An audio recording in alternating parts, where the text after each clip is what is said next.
So it's Saturday the 29th of November and I'm out at my local marsh for a duck flight. This morning we've got a 7:20 AM first light, although I never really trust those forecasts and always aim to be about 40 minutes before to get set up, have a coffee, get the dog to settle in, etc. And we have a 9:20 AM 4 metre high tide, which should be fairly good. I'm just on the half-hour walk out to the marsh from the car now. I can hear some widgeon in the fields behind the marsh. I think that's probably just because we've had such a wet spell recently after the very long dry spring and summer. We've now got flooded fields with some water cover for the ducks to go and sit on the fields. So there's some widgeon out the back off the marsh, which is probably not the best sign, but the end of November tends to be a good time of year, particularly for the widgeon, even though the peak counts are usually from, I think for the three main duck species, mallard, teal, widgeon, in October. One or two of them might be a November peak count, I'm not entirely sure off the top of my head, but definitely October, November. Anyway, end of November is a very good widgeon time. So that's the plan for the morning. If there's any geese around, then that's great. We've actually got a forecast north wind, 10 miles an hour or so. So nothing spectacular, but the north wind should be bringing more pinks south. But to be honest, it doesn't feel that cold walking out. So today is a duck flight with whatever else comes my way, and let's see what happens.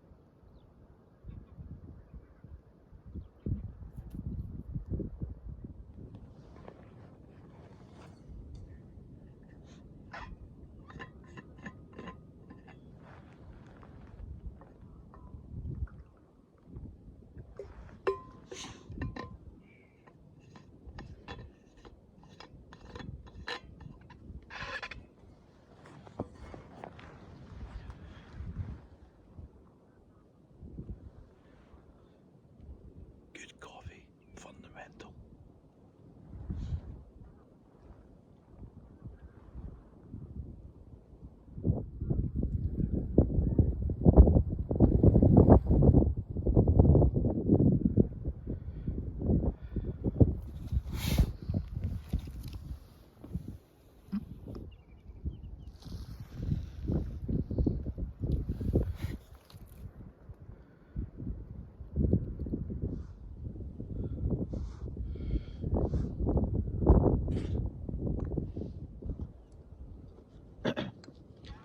So there's a single grey behind me. I'm going to try and call them in. Usually the singles come in quite nicely.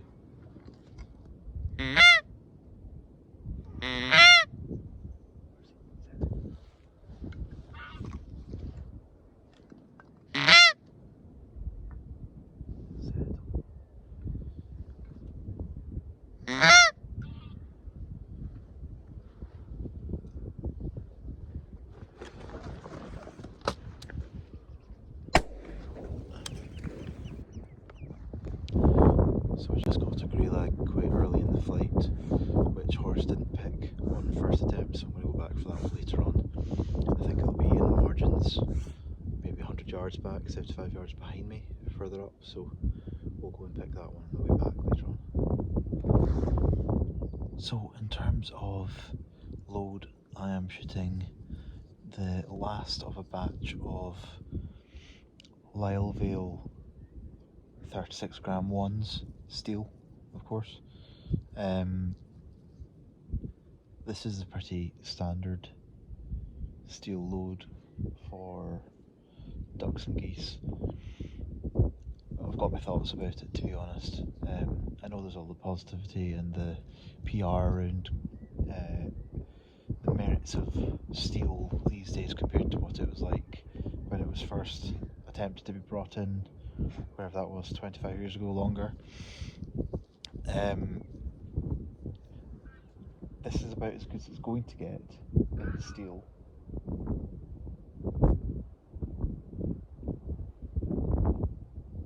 Some greys passing by wide. Watch for the duck. There's always a duck when the greys move.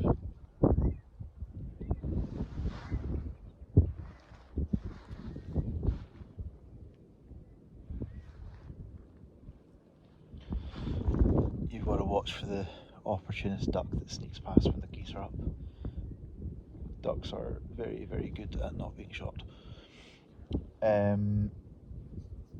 This is about as good as it gets in terms of Horace Dale, come here. It's about as good as it gets in terms of steel loads for the foreshore. Oh. Sizzle.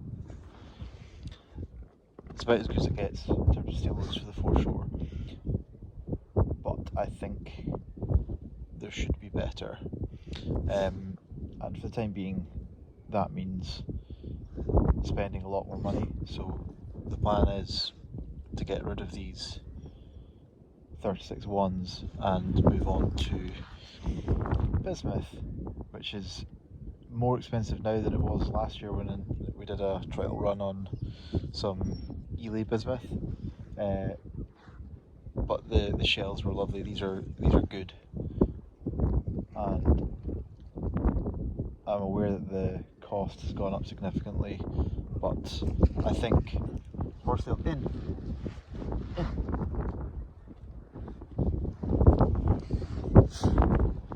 I think fewer shells in the air, better quality is a good way to go. So that's going to be the plan this year, and hopefully we can find some good prices. Looking at the bismuth, what I found really is that the 36-1 steels, yeah, they'll get you the ducks to decent range. Really, depends on the conditions a bit. If you're also shooting into a wind, the steel is all over the place. But they are fine for the ducks. But I think if you're shooting geese, it's incumbent upon the gun to have some decent loads that they spend some money on. Steel shells aren't cheap in their own right, but really if you're shooting at geese, I think you've got to take some responsibility for making sure you've got something that's fit for purpose, and these are more like it, in my opinion. So that's the plan for this season, for the rest of this season. Once these steels are gone, I'm sure we'll have some 36 ones again for the ducks, maybe earlier in the season, but I think fewer shells in the air, a better proportion of birds on the ground is the plan. So keep you posted on how that goes.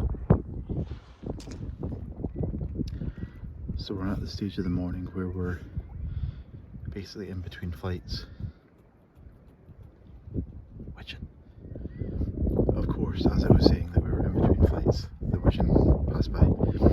Anyway, generally speaking, we are in between flights. We tend to get some early duck movement. We get the teal really early on, a couple shooting around as usual. Some widgeon go, then the geese go, and then it often goes quiet. The crows move, the curlew move, but the fowl don't. And then it can often seem like it's done.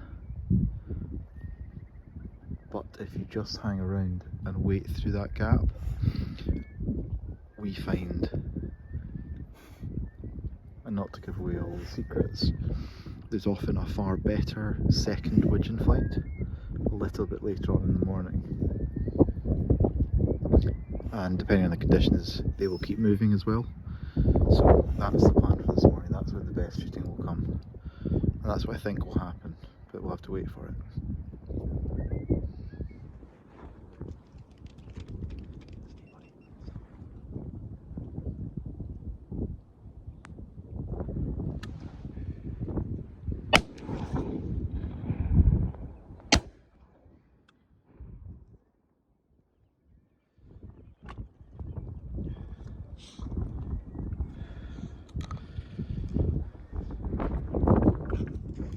Horse, no bird in.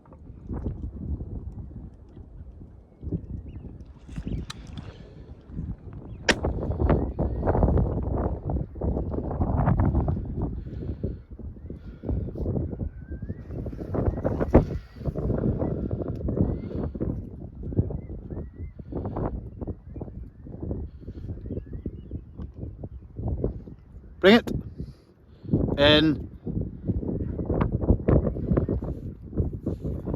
In. Here. Here. And leave it. Leave it. Good boy. Leave it. Leave it. Leave it.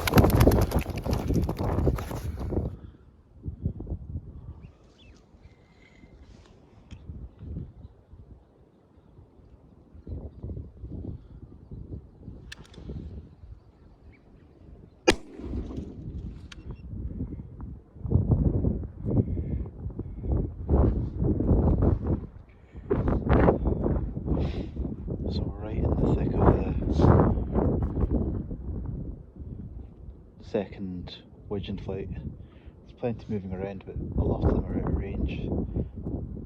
60, 70, 80 yards straight up into the wind. So I'm having to be a bit selective about my shots and prospects with steel.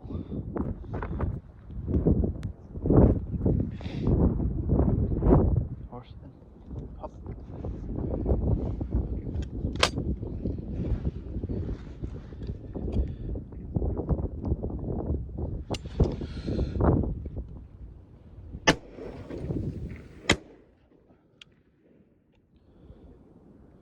So we're getting quite well on in the flight now, and what little wind there was is dying off to just a bit of a breeze now.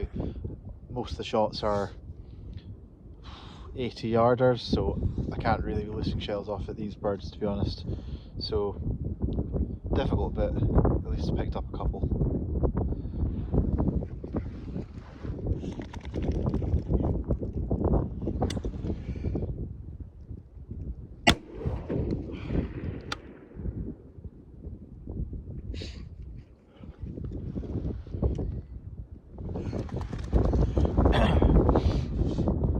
So I just picked another Drake widgeon which towered and then folded and crumpled over on the far bank. So that's a 100+ yard retrieve for the dog. He's done the full waters before here, but he's not going to get that one, so I'll have to walk around for that one later on. But it's another duck, which is good.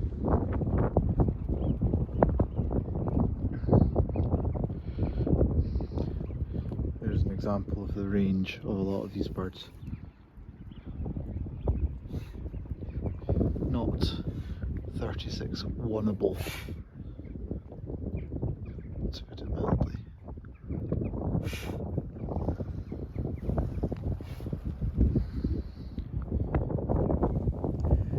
By this point it was about 9:30, and so time to put the gun away and go and pick the birds from earlier in the flight.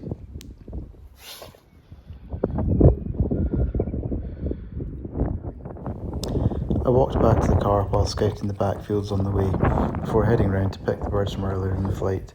Sadly, a fox had beaten me to it to two of the birds.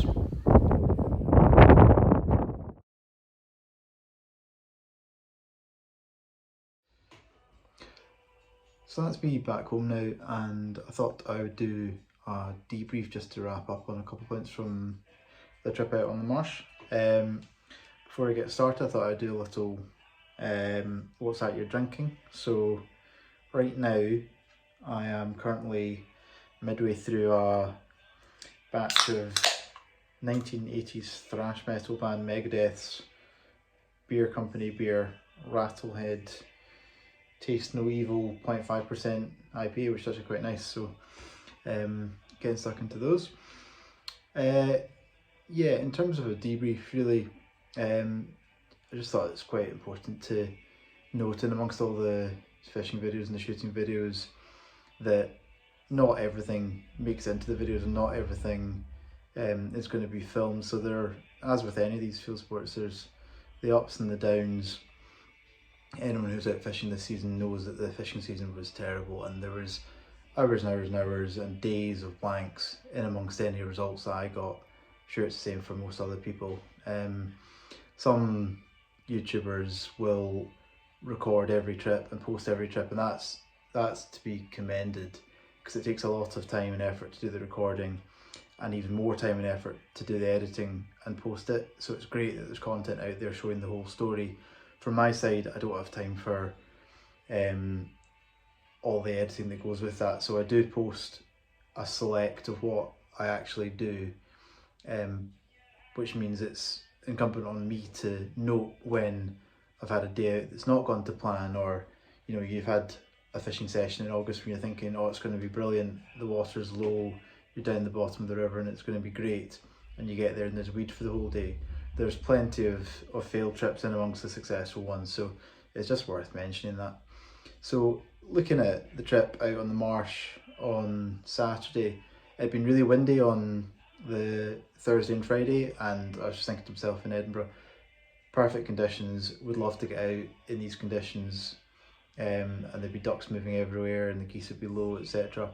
And then, as it happens with field sports, you don't always get exactly what you want. So when I went out on Saturday, it ended up being a lot less windy, but Saturday is my day and you just got to take the conditions that you get when you're there. So yeah, it wasn't as windy as I was hoping, but we will get out in a storm again at some point, and we'll just have to look forward to that. So yeah, there was quite a lot of long range birds, and the shells, the Steel 36 ones, are not really quite doing it. So I think I had to just be happy with the 3 ducks and the goose that I did get. Shame that 2 of the birds went down the far bank, and by the time I got around to go and pick them, the fox had got to them, but I guess that's just the cycle of life, isn't it? At least they went somewhere of some use rather than just being completely wasted. So you've got to be philosophical about all these things. So good to get out, and you've just got to treat the lessons that you learn as lessons and remember to apply them next time, and that's the best way to look at it from my perspective. For anyone who's interested in kit, I mean, also I talked about the shells while I was out on the marsh, which is hopefully of some benefit to some people. There'll be plenty of people who know more than I do, but yeah, it's interesting just to pass on some of the experience along the way. We certainly find that bismuth does the job out of the non-toxic loads a lot better than steel. So yeah, we'll move on to the bismuth for the next few flights, so we'll get some videos out recording how I get on with those, because we did quite well last year with them. And then in terms of other kit, I've not mentioned before, don't think on the videos, but or gone through it in any detail, but the kit I've been using in recent years has been a AYA number 3, so a classical 1960s piece, which has served me pretty well, but it's going to be time for a change quite soon, so I'm in the market for a replacement. So I'm going to get an over and under camo 30-inch Bettinsoli, so that's going to be another change, so I'll report back on how we get on with that in due course. On setup, early in the season, you know, end of November, I just don't really think there's that much of a need for loads of decoys. January, February, when it's cold, harsh weather and the birds are a bit more gregarious, put some decoys out, bigger spreads probably does help you a bit, but 1 or 2 decoys early in the season will pull them in towards you. They're not going to come into the spread most of the time, but it will drag the birds in towards you to give you a bit of an advantage, but sometimes it's just not worth it. And so on Saturday I just didn't deploy any decoys, and hide wise, if you've got a good backdrop you don't need it, so just pack light. So I didn't bother with my hide on the weekend, but if you're shooting socially, you've got a partner with you, which I often do, then the hide does help, and it gives you something to strap your unruly Springer Spaniel to as well. So it just depends on the day, time of year, what your plan is, if it's social shooting or if it's you're on your own. So pick and choose, but for me anyway, a day like Saturday past, pack light. Plans going forward, hoping to get out a couple more times in December hopefully, so that'll be Wigeon, and then the geese that are around as well. It's good to see some pinks out on Saturday. We've not had them in recent years in East Lothian, so good to have a chance at them, even if the skein of 1,000 or so did just disappear 2 miles in the wrong direction for me on the day. So plenty to look forward to, and look forward to shooting it going forward. Cheers.